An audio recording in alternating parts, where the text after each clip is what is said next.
Harden. This is for the lead. Oh, he put it in! Count it and a foul! Oh my goodness!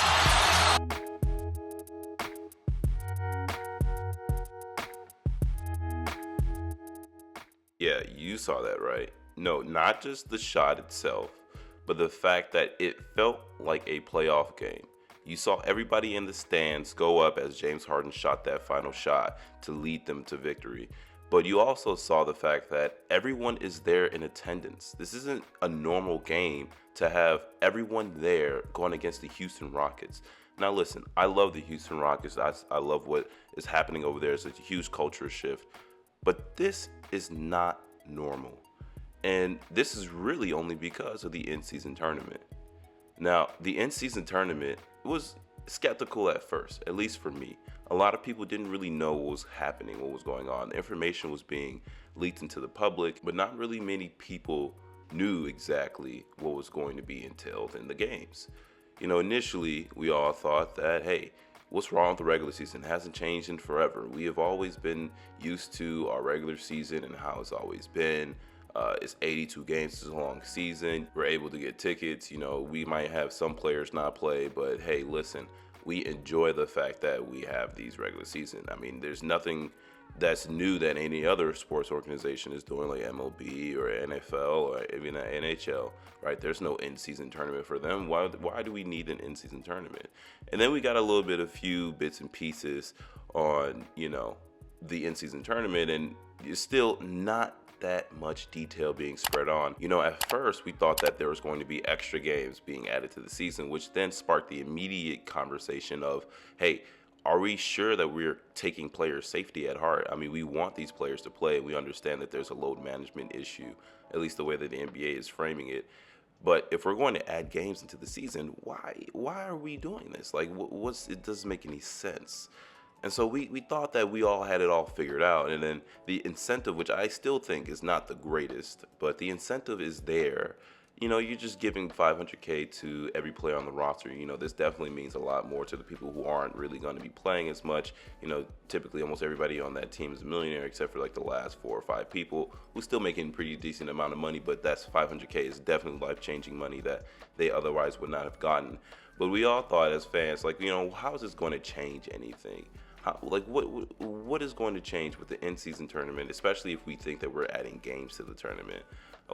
This isn't going to change anything. This isn't going to make a difference to the regular season. The regular season is just going to be even more worse. And to be frank, we all thought that, including myself. I'm not even going to lie and say that I was among the very few people that said, you know what, let's give the in-season tournament a chance. I was not. I was really against that. But here's the thing, y'all. We were all wrong. At least for the most part, everybody was wrong.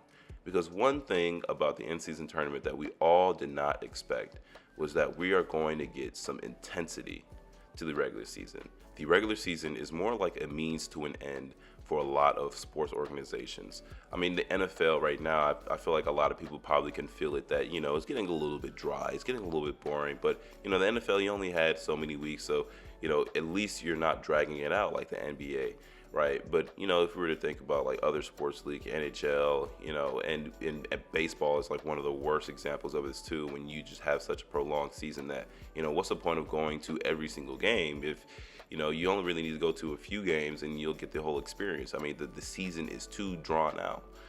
And so we all thought that, hey, you know, this is what we're used to. There's really no way to kind of make it better. But the NBA in-season tournament is one of those fantastical ideas of bringing excitement to the regular season because it actually gives weight to the games. Initially, when we thought that we were adding games to the season, you know, that was wrong, right? Instead, I think there's only one game that's being added, but it's not being counted to the season. So technically, they're playing an 83-game season instead of 82, just in case the two teams actually make it that far, which 83 games compared to 82 is not that much of a difference. Listen, they'll get over it. But the in-season tournament gives so much validity, especially towards this part of the season, to the games, and it brings more and more interest to the games because people are playing for something. Even if what they're playing for is not the greatest, they're playing for something. And this gives fans a greater incentive to watch. You know, who really wants to watch a Clippers versus Houston Rockets game? You know, the Houston Rockets are in rebuild mode. And listen, nothing wrong with the Houston Rockets, but there's nobody there really that is box office enough to sell out a whole stadium, in my opinion. You know, who really wants to see an Indiana Pacers game? You know, listen, I love the Indiana Pacers, especially what they're doing over there still. It's just like, come on, dude. Who really wants to see that? Especially typically that we are historically used to. But things have changed. And I will say for myself, I am a proponent of the NBA in-season tournament. I think with the way that players are playing, and it's giving us pretty much a glimpse into what the playoffs are actually going to look like. And I think that's one of the biggest benefits to this actual whole tournament thing, is that we're seeing a glimpse. We're seeing just a little bit of a vision of what the playoffs has in store. And I think this is one of the good things about the tournament, is that technically the playoffs is a tournament. You know, not even technically, it quite literally is a tournament.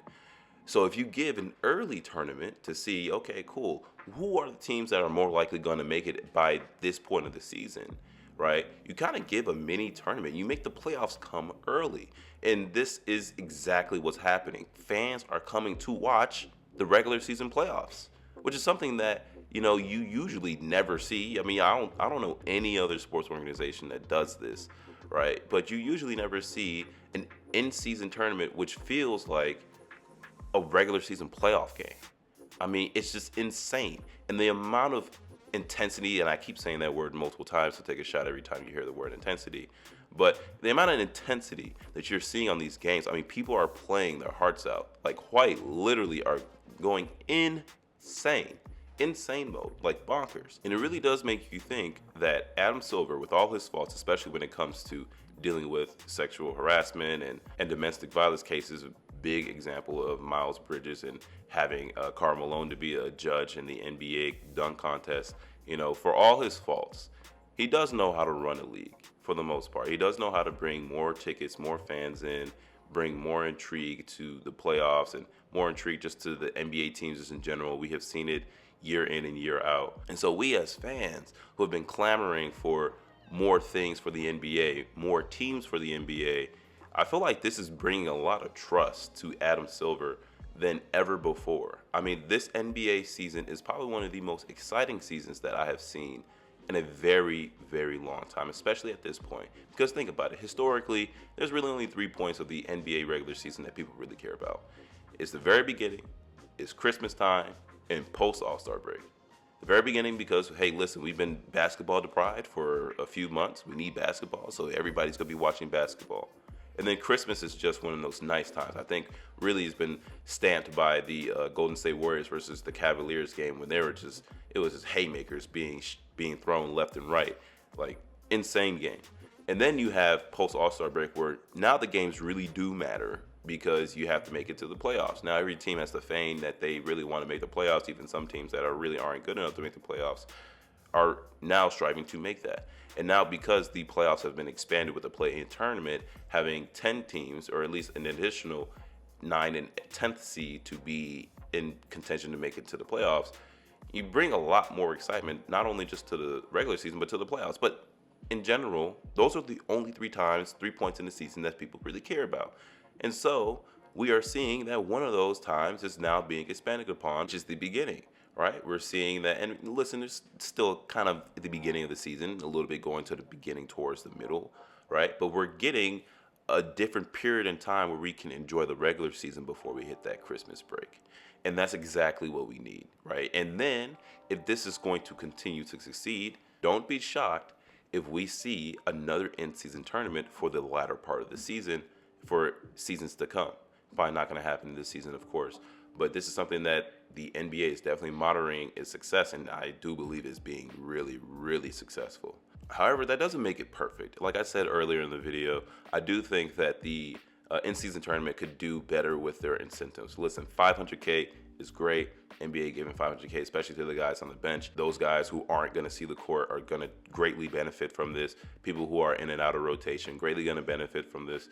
I mean, some of this is life-changing money, but for the most part, you're getting people who are in multi-million-dollar contracts, just a little bit of $500,000. And, you know, that might be great for them, but what really is great for us as the fans.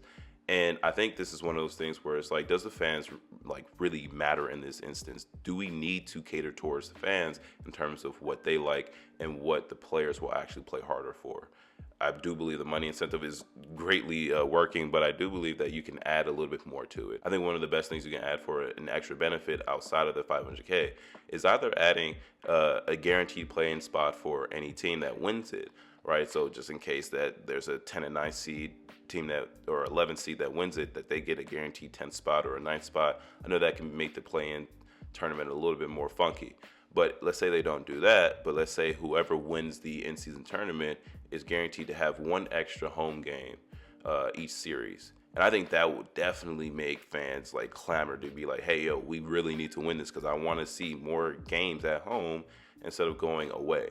And so I think there's many ways you can improve this novel concept that is definitely shaking up the NBA, definitely making fans clamor for more basketball, even on like a Tuesday night, which is insane. So shout out to the NBA, shout out to Adam Silver, and I still have my critiques on Adam Silver, but still, what we are seeing is a true revolution and a renaissance in the NBA where we are seeing young stars take the lead, but take the lead in such meaningful games that was not meaningful many years ago.